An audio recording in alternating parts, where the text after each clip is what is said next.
It's Locked On NBA Game Night. I'm Wes Goldberg here with Tony East. Coming up, the Hawks out-Knicks the Knicks, proving they are a serious team in the Eastern Conference. Plus, a crazy ending to Warriors-Rockets. That last 2-minute report, it's going to look pretty interesting tomorrow. Let's jump in.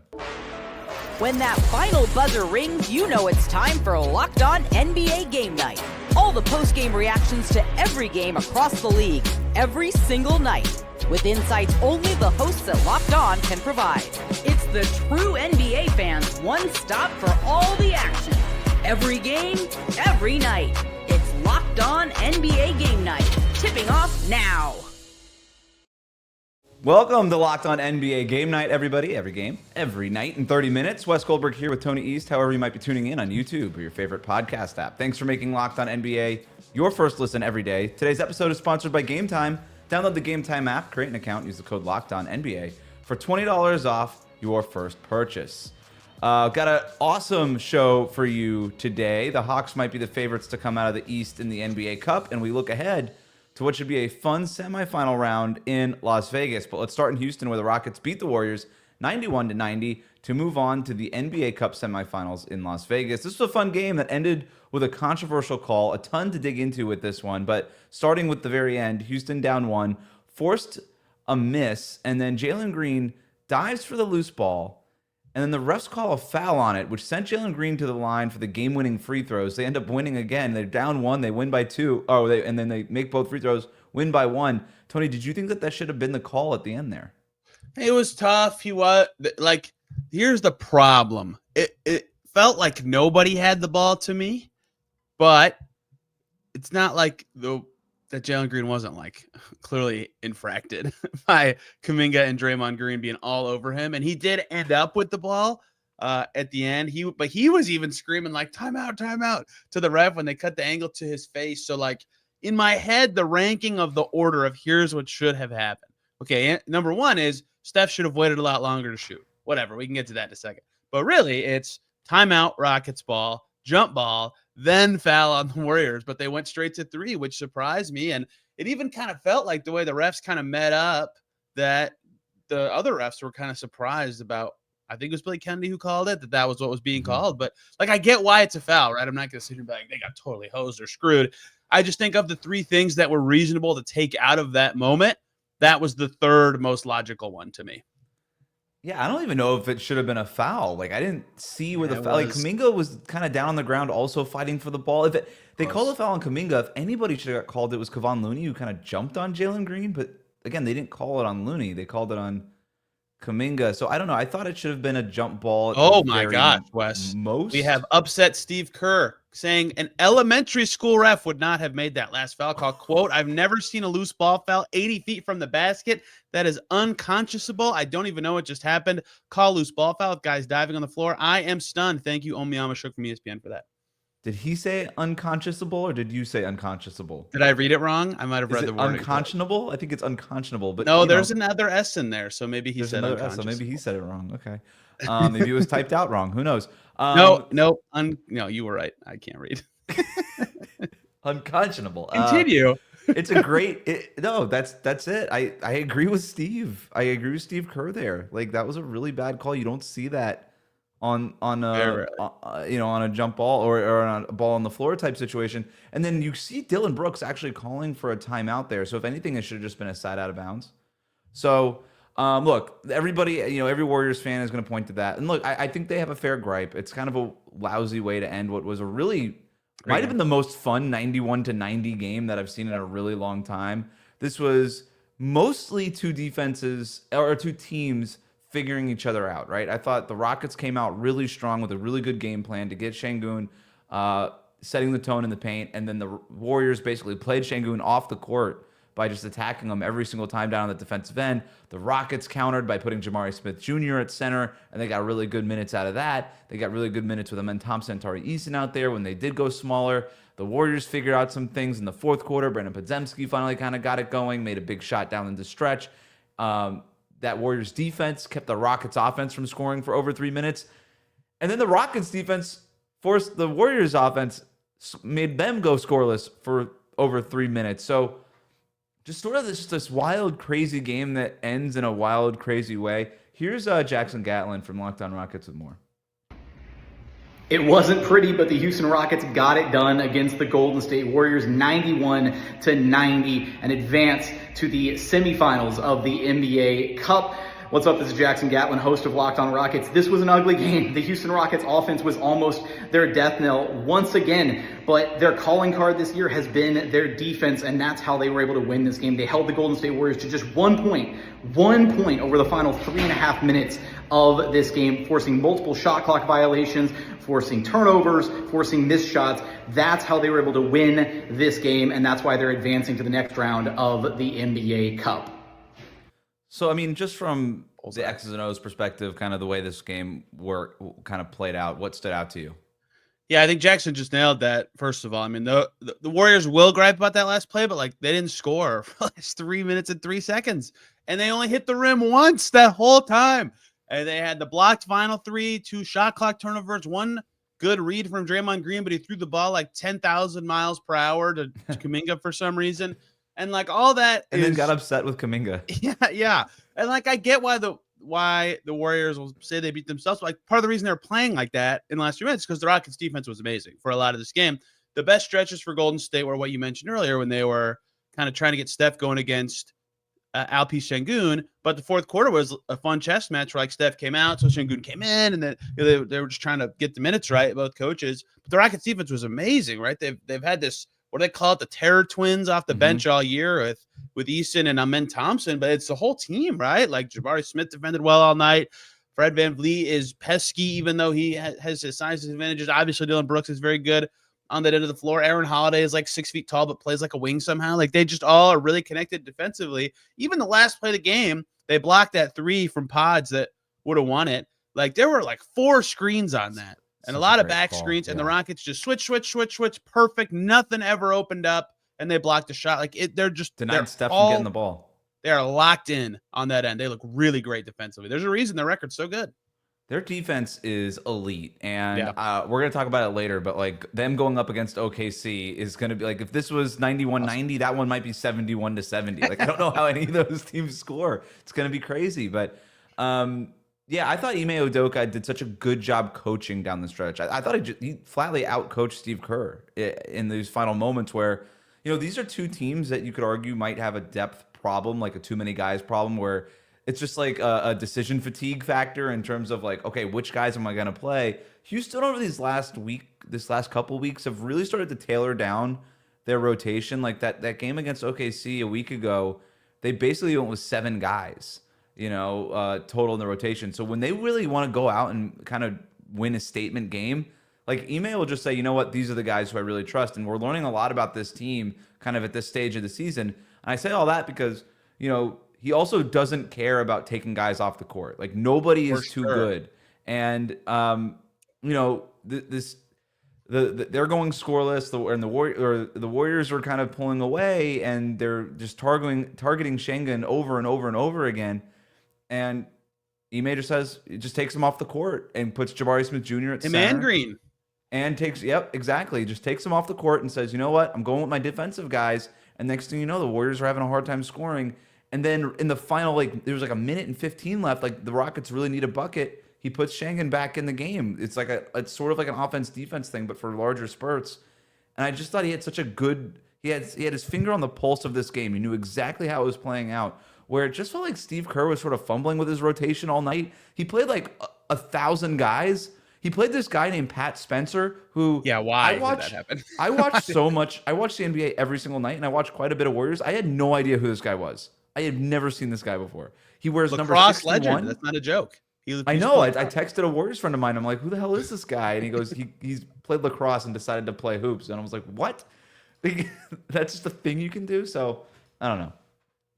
Yeah, I agree with that. Like, they started Gary Payton II. Like, I get that they didn't have Wiggins. They've been tinkering with this lineup stuff for forever. And Draymond's like, yeah, I'll come off the bench now. And then they go to this different thing, and Gary Payton was fine, but like no one guards him for a reason. Like he had some ugly misses in this game, right? So he only plays 18 minutes, and like Kuminga's got to play a ton, and sometimes Draymond's in there, but he had 4 fouls and 5 turnovers. So like we could try to play Looney for the Warriors, but that didn't work very well. Like they just finding the 5th guy was hard, and so they tried a lot of guys. Slow-mo only played like 4 minutes.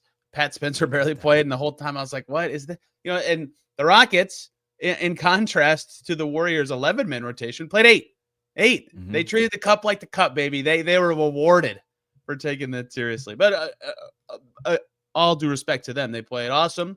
Their defense was fantastic, and it's how you get a win. Like gritty, tougher games like this, that you need your defense to be great. It was. The Rockets move on, but the Thunder will be more motivated to win in the next round. We'll tell you why after this. Today's episode is brought to you by Game Time. Game Time has a new feature called Game Time Picks that makes getting tickets to your favorite live events even easier. Game Time Picks filters out all the fluff to show you only incredible deals on great seats, so you don't have to waste time searching through thousands of tickets. Game Time is the place to get tickets for the events that you want to see in person. By using the all-in pricing feature, you see the total up front with no surprise fees at checkout. And with Seat Views, you get a panoramic view from your seat in the app before you buy. And with their lowest price guarantee, if you find a cheaper ticket, Game Time will credit you 110% of the difference. And with Game Time ticket coverage, your purchase is covered with the most flexible customer service policy in the ticketing industry. So take the guesswork out of buying tickets with Game Time. Download the Game Time app, create an account, use the code LOCKEDON for $20 off your first purchase. Terms apply. Again, create an account, redeem the code LOCKEDON, LOCKEDON, for $20 off. Download Game Time today. What time is it? It's Game Time. Thanks again for making Locked On NBA Game Night every game, every night. The best way to support the show is to subscribe on YouTube and on your favorite podcast app. The Hawks went into Madison Square Garden, beat the Knicks 108-100, thanks to a big third quarter turnaround and a defense that changed the game with their physicality. Here's Brad Rowland from Locked On Hawks and more. Hello, friends. My name is Brad Rowland. I'm the host of Locked On Hawks podcast, and the Atlanta Hawks went to New York on this Wednesday evening and pulled off an upset over the New York Knicks to head to Las Vegas. The Hawks are now in the Final Four of the NBA Cup, and they did it on defense. And that's a surprise to some. I'm sure they've not followed the Hawks closely this season. The old Hawks are gone on that end of the floor. The Hawks have been playing at a top 10 level defensively for about 3 weeks now. They've won 7 of the last 8 games, and this is kind of their showcase of their new approach defensively. Yes, they have Trae Young, but they have a lot of size and athleticism around him defensively, and they turn the water off on the Knicks. The Knicks came into this game number 1 in the NBA in offensive efficiency, and the Hawks held them to 101 in terms of offensive rating in this game. A fantastic performance there. In the third quarter was the difference. The Hawks had a big run on offense behind Trae Young. On defense was behind everybody else, basically. Dyson Daniels was great on Jalen Brunson in this one. Clint Capella was great on the back end, and really a fun night for the Hawks, a great run for the Hawks, and they're really encouraging and honestly a pretty live team, I think, when they arrive in Las Vegas. We'll get into all of what transpired and more on Locked On Hawks podcast. Tony, is Brad right? Are these not the same old Hawks anymore? He totally is. That was what stood out to me too. Like, besides that they can play them all more because they've been effective offensively in terms of like Hunter making shots, which you pointed out to me last time we recorded. And I was like, what? And then you checked. Yeah, totally. And Jalen Johnson's been awesome. And Reese Shea did not make shots in this game. It's been like fine for rookie. And Dyson Daniels is making shots. Like they have all these wing size dudes who are playing well enough offensively to play all the time with Trae Young, and their defense is pretty good when they can play all these guys at the same time, even when Trae's out there. And so everybody talked about that third quarter because they went crazy and like that changed the game. Obviously, it was like the most important quarter. Brad brought it up because the Hawks scored 34 in that quarter. That was the only quarter either team scored over 30. And like, that's great. They scored 34 because they're in transition the whole time. Their pace was crazy because the Knicks only scored 18 points. Their defense turned into offense that frame. And that's what got them going, playing quickly, getting Capella above the rim, getting these wings moving. It was really impressive to see them locked down. Like the Knicks had, outside of Towns for a couple plays here or there, they had nothing going. They were shutting off Brunson better than a lot of teams I've seen for a long time. So, yeah, I totally agree. He's right. Everybody thought the Hawks would be the same as they've always been. Trae Young will carry them to a good offense. They won't guard anybody. Just kidding. Here come the two-way play Hawks. I couldn't believe it. Yeah, I mean, even like Bogdanovic coming off the bench, he's been competing defensively, and he's got a lot more size than people give him credit for. Trae Young, he's always going to be a target, but he's competing a little bit more on that end. And Quinn Snyder is basically able to just play like 4 long, big, physical, awesome defenders with Trae Young every time he's on the court. And like you said, these guys are making enough shots where it's working. They're 10th in defensive rating over the last 15 games. This is a team that hasn't been outside. I looked this up the other day, and I wish I had it in front of me, but it's been like since like 2016 or something, like some crazy amount of time that they've not been in the bottom 10 in defensive rating for a season.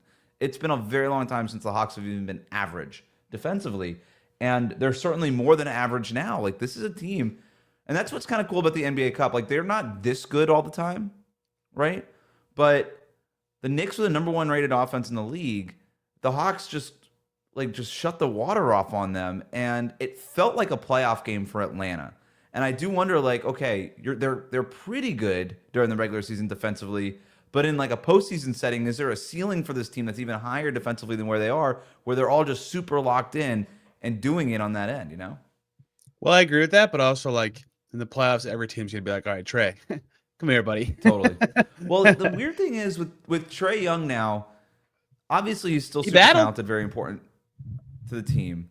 He doesn't feel as essential to the Hawks anymore. I agree with the way that they're playing, right? Like if he has a good game, that's awesome, but they don't need him to have a good game to win. Like he's really important, but he's not essential for them to win games anymore. He's not essential to their success, and that's a good thing, right? Like that's a good thing, and this has actually been this is what they wanted to do this year. They wanted to get Trae Young off the ball a little bit more. They wanted to get a guy like Jalen Johnson more involved in the offense. He's been awesome for them this season.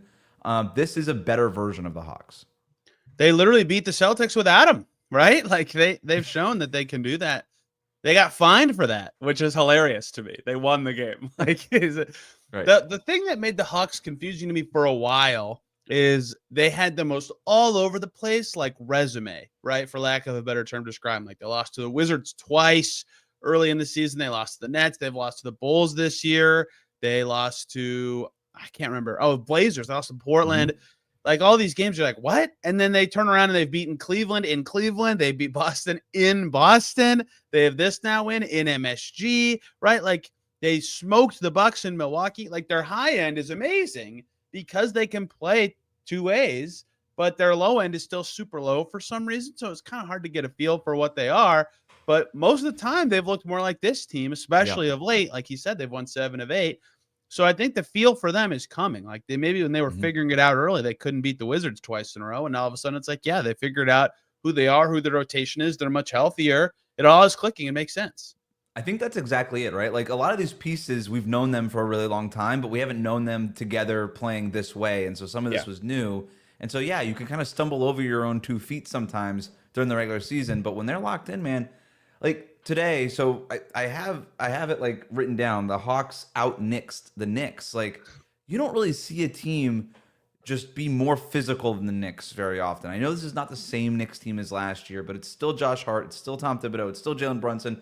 Karl-Anthony Towns, I thought, was extremely energetic and extremely physical in this game. It was very good. But the Hawks just, they kind of pushed him around, and you just don't see that. And I love like getting that kind of like chutzpah from like a Hawks team that hasn't really shown that in the past. Yeah, I actually was wondering if this would be over quickly. The Knicks were up, 12-13 in the first quarter, and OG Anunoby was like playing with force and scoring, and Cat had like 4 assists in the first half, and Brunson was playing okay, and Josh Hart was playing really well. Like I thought the Knicks had it with all that, right? They were playing the way they usually win. And if Cat and Brunson are at least decent and they get enough from OG, and then all of a sudden the Hawks are like, no, we're going to figure out the style. We're going to make Brunson super uncomfortable. And even if Cat goes crazy, that's great. We're not going to let him keep tearing us up with the passes. He only had 1 assist in the second half. He had a bunch of turnovers. And like, yeah, he was jazzed up and got all these rebounds, but it didn't matter. I don't know what to make of the Knicks in games like this, where it just feels like they don't have enough juice. Like Mikal Bridges played 38 minutes and was minus 17. And I never felt like he was the problem, but just outside when they don't have the shot creation from Brunson, like for the whole time he's out there, he had 14 points on 15 shots tonight, then they were in a lot of trouble. And the Hawks are the reason that he didn't have that creation today. Yeah, they could throw a bunch of bodies at him. Strange, but DeAndre Hunter has completely outplayed Mikal Bridges this season. What is going on? Nobody saw that one coming. Nobody saw that one coming. They could not get rid of DeAndre Hunter last year, right? Like everybody thought this contract was terrible, and they stuck with him. Now I'm like, this guy's awesome. This guy's really good right now. I can't believe we're doing this. We're burying the lead. We're this far into the Hawks segment, not having talked about Trae Young rolling the dice on the Madison Square Garden Knicks logo. Called for, uncalled for, your thoughts? He is, I mean, obviously he did it because they're going to Vegas. But if they weren't going to Vegas, yes, that would look quite disrespectful. It's so great. Like I love this is kind of stuff in the NBA that's so great to me. Like non-over-the-top physical nonsense that still adds juice to a game is just awesome. Like, and and a guy who's a heel in that building, it was just, exactly. I loved it. I loved Trae Young it. understanding his role, the self-awareness that he has. It says he's like this. It was so much like a "Are you not entertained?" kind of thing. I just saw Gladiator 2, so give me the. So it was like it was very much that moment. It's like, this is what you wanted, you got it, people. It was great. It was great. He was the best. I'm here for the sauce. He was the best performer in the NBA tonight, I think. Right, which is crazy. Like, you look at what the NBA Cup ended up being. I thought Steph was going to be there. Whatever, he's not. But like, I thought it was going to be Steph, Giannis, SGA, and Trae was the best guy in the quarterfinals to get his team there. The Rockets are now there, so there is no star on their team, but like, really impressive stuff from Trae Young, what he's done this year. He's just got the right balance of shooting and scoring, or shooting and passing. He's been awesome. Yeah, especially when that shooting kind of starts to warm up there. But Trae Young, he'll be facing Giannis in the next round for a chance to play in the NBA Cup title game. Look, I think the Hawks, they might be the favorites for this whole thing. We'll talk about that more next here on Locked On NBA Game Night. Today's episode is brought to you by FanDuel. Make every moment more and get ready to tackle the NFL action with FanDuel, America's #1 sportsbook. Because right now, new customers can bet $5 and get $150 in bonus bets if you win. The FanDuel Sportsbook app gives you everything you need to place live bets on the NFL all in one place. So when you get a hunch in the middle of the game, you can check out the latest stats, view live play-by-play, and so much more on the same page where you place your bets. Just visit FanDuel.com to join today. You'll get started with $150 in bonus bets if you win your first $5 bet. That's FanDuel.com. Never waste a hunch and make every moment more with FanDuel, an official sportsbook partner of the NFL. Thanks again for making Locked On NBA Game Night, every game, every night, your first listen. Thanks for tuning in. Let's look ahead to the next round in Las Vegas. The Hawks will play the Bucks, and the Thunder will play the Rockets. Sorry. We'll start in the Eastern Conference. Tony, what's the key to Hawks Bucks? Well, the Bucks have the Vegas experience. If we're going to talk about playoff experience being a thing, we have to talk about in-season tournament Vegas experience being a thing, right? This is so fascinating because like both these teams sucked for like the first 2 weeks of the season, and now we're two of the hottest teams of the year. Wait, can I ask you something? Yes. Do you think that's a real thing? The Vegas, hey, like, don't hit the casinos the night before. Like, we try to, everybody's got a curfew. Don't worry about it. Like, I can see that being a real thing. Like, don't worry about seeing the Sphere. It's not that big of a deal. Ask a Pelicans player. Right? They were awful. Right. I don't know why, but they were terrible. Maybe it is really like, I was there last year. It's soup. Everything is so glitzy. Even the basketball stuff is just like bright and like bam. And the Rockets are like popular, but they're ascending. And like, this is a huge stage for that kind of team, right? They won 20 something games 3 years in a row before last year. Like, it is a thing. But Trae's been in the conference finals. Giannis has won a title. I guess you could say a thing for the Thunder. They won around last year. I don't know where you rank this stuff. People clown the NBA Cup like experience, but it is a big deal. The Pacers, I'd cover them. Obviously, they talked about it last year in the playoffs. Like, yeah, we were glad we got that.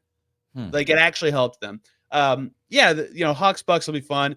The Hawks blasted the Bucks already this season, which just blows my mind how good they've been playing. And if they're healthy, I think you're right. The Hawks, you might have to say, are maybe not favorites, but just the way their offense and defense are humming together. They held the Bucks to 104 that night, and the Bucks have been playing great offense. They've won 8 of their last 10, but you run into the buzzsaw that is the Atlanta Hawks right now. It's going to be tough. And they only shot 28% from deep that night and scored 119 and won by 15, right? Like, they just have something going right now that I think even against a team, like, they don't have, no one has a great answer, to be honest, but they have a lot of wings that can just like soak up the contact, eat up fouls, end the game with 4 or 5, and you can hope that that's okay. That like Dyson Daniels fouled out, Clint Capella had 4, for example, 3 for Risa Shea in that game. They have the right kind of makeup to do it if their offense hits that level again, and the Bucks defense can slow teams down. But I think if the Hawks keep playing how they have, including a couple weeks ago in Milwaukee, they've got a pretty good chance here. Yeah, I went back. I looked at that game too. Them beating the Bucks. Giannis had 31 in that game. Damian Lillard had a nice night, and the Hawks made fewer 3-pointers. Like, usually, you just say, oh, well, maybe you're just hot from 3-pointer, and that's why you beat Giannis on a 31-point night. But it's like, no, the Hawks made fewer 3-pointers. They won because they forced 18 Bucks turnovers. Yeah. Like Trae Young even went 0 for 9 from 3-point range in that game. Like the formula is going to be, let's be physical with Giannis as much as we possibly can and force as many turnovers as we can and just hope to get a better Trae Young game, which will probably happen. I can't see him going 0 for 9 from beyond the arc again in the same matchup. So you look at the level of physicality that the Hawks played with in this Knicks game and the way that they were able to defend the Bucks in that game a couple weeks ago or a week ago, whatever. You look at the Milwaukee Bucks in their first game in the knockout round against Orlando. They had problems with Orlando's physical defense, right? Ultimately, the Magic just didn't have enough offense, but they get bothered if you really get into them, right? And the way the Hawks were playing the Knicks, I think they could really get into the Bucks. And obviously, they're going to have enough self-belief. Like, hey, we already beat this team a week ago. We could beat them again here. So I kind of like the Hawks in this game. Maybe I'm just drinking the Kool-Aid too much right now, though. They don't have the Vegas experience, man. Bucks should be the favorites. Let's do the Western Conference. We've got Thunder versus Rockets. What are you watching for in this one? The poor Houston Rockets, who are an awesome defense that everybody loves, are not even the best defensive team in this game. And that's why I think this is going to be interesting. Houston beat OKC once this year, but like if you just asked me to think about what I think this game will be, it's just like the Rockets can really defend but can't really score. They're like okay on offense. They're not embarrassing. They're 15th, I think. The OKC can really defend like way better than everybody else, and they can score. They're a top 10 offense, and they did not play very well against the Mavs a couple nights ago. And then all of a sudden, in the third quarter, I'm like, they're up 17. Like they didn't even play that good that whole quarter, and they're kicking their butt. So what stands out to me is, can the Rockets actually find enough ways to score? Like Fred VanVleet was not scoring in this game that they just had, besides a great, not miracle, I almost said miracle three, a nice shot he had late that got it to 3 late, but they didn't have enough juice on offense at all, and they're lucky their defense, not lucky, but they needed their defense to be that good to win. It's going to be a lot harder to do that against a team that can shut you down to a higher level and forces a bazillion turnovers every night, right? The Rockets already are operating at an efficiency deficit, so it's going to be interesting to me to see how they can generate the offense. I think it needs to be a big Şengün game, but it's going to be tough. Isaiah Hartenstein's been awesome for OKC. Yeah, I mean, all the above. The one thing I will say, and I'm watching this, only the Mavericks throw fewer passes in a game than the Rockets. Wow. Like, that's not a team that passes the ball that much. So they're not going to be putting the ball out there in the air for the Thunder to get those steals and those deflections as much. So I think, by the way, that was a big reason why the Rockets were able to beat them a couple weeks ago. The Thunder only had 5 steals in that game. They averaged more than 12. And that's very much how the Thunder fuel their defense. Like, they're a little undersized, right? Like outside of Hartenstein and maybe SGA at his position, if we're really calling him a point guard, like they're not big at their position. They do a decent job just stopping players, but their defense is fueled by like not even letting those guys get shots off, right? Because they're just stealing the ball in the middle of the game. So like when I was looking at Warriors versus or Rockets versus the Thunder, I actually thought the Warriors were a better matchup for the Thunder. Like I thought that would have been an easier thing for them. Where the Rockets, they just basically like hold the ball, get it up early in the shot clock, and then just get back on defense. So we'll see. They also have a bunch of wings who can defend SGA, Jalen Williams. There's guys with size who can defend Hartenstein. Like that's going to be like Şengün versus Hartenstein is going to be a battle. You know, that'll be a major kind of battleground of this game. But yeah, I'm interested to see like what the Thunder do defensively if they're not able to generate those steals, right? Like they're still going to be fine. Like these defenders are still awesome, but it's just it kind of defangs them a little bit, you know? I think J-Dub's probably my X factor in the game. You know, in that Mavs game that OKC just won, they played very well. Like, they obviously deserved to win. But there were a lot of stretches of that game when Shea was on the bench where I was like, man, they are really grinding teeth to score right now. And they scored enough, obviously. And they did a great job shutting down Luka and Kyrie, which is unbelievable. But it's going to be a lot hard. Like, if you're playing Houston, that is up to the umpteenth degree of what you're going against. And it's going to be even tougher, even when Shea is out there to score. J-Dub's supposed to be their, third, second best player, and definitely their second best creator. And like, it hasn't felt that way at times, especially with Shea off the floor this year. If they can find a way to get just enough juice in those minutes, I think they're going to be too hard to guard for the Rockets, even though the Rockets do have a better gear than they showed tonight offensively. All right, let's do this last bit quickly. What would be the most fun and least fun NBA Cup final matchup? I mean, look, I love watching the Stars. Obvious? I love watching the Stars, right? Like, Bucks Thunder would be awesome. Is there any rematch stuff I'm missing here? I don't think so. Really? I don't think so. I mean, we're already getting the 2021 Eastern Conference Finals. What more can I ask for, right? That's true. on the East side. Yeah, I think I'll be slightly rooting for Bucks Thunder. I think either one of OKC or Milwaukee in the finals would make me happy. So don't get me wrong. Rockets Hawks would be a fun game, but probably the least fun combo, I think. Yeah, I think you nailed it. I think as long as you got either Giannis or SGA, preferably both, that's probably the most fun version of this thing. And then you get like the one kind of plucky team on the other end, Cinderella story type thing. And then you just, you move it along. All right. That'll do it for us today. That wraps up Locked On NBA Game Night, every game, every night. Make sure you're subscribed on YouTube and wherever you get your podcasts.